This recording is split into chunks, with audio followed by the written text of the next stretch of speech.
Bismillah. Bürclərin 30 yanvara ən düz proqnozu. Qoç, pul və iş mövzusunda ani qərar verməyin. Günün ikinci yarısı gözlənilməz fürsət gələ bilər. Səbirli olun. Boğa, maddi baxımdan şanslı gündür. Gözlədiyiniz ödəniş və ya xəbər gələ bilər. Axşam saatları daha uğurludur. Əkizlər, danışıqlar, mesajlar və razılaşmalar ön plandadır. Pul qazanmaq üçün yeni ideya yarana bilər. Xərçəng, pul xərcləyərkən ehtiyatlı olun. Köhnə borc və ya məsələ yenidən gündəmə gələ bilər.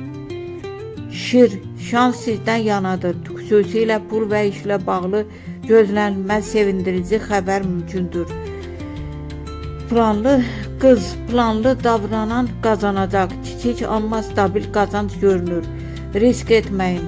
Tərəzi, gözlənilməz təklif və ya pul girişi ola bilər. Ancaq qərarı dərhal verməyin. Düşünün. Əqrəb, pul enerjisi güclüdür. Gizli gəlir, əlavə qazanc və ya şanslı fürsət görünür. Oxatan, yol, sənəd və ya iş dəyişikliyi ilə bağlı xəbər ala bilərsiniz.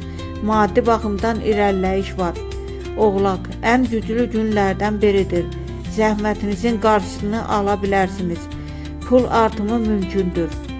Dolça, gözləmədiyiniz yerdən dəstək gələcək. Maddi rahatlama hiss olunacaq. Balıq, daxili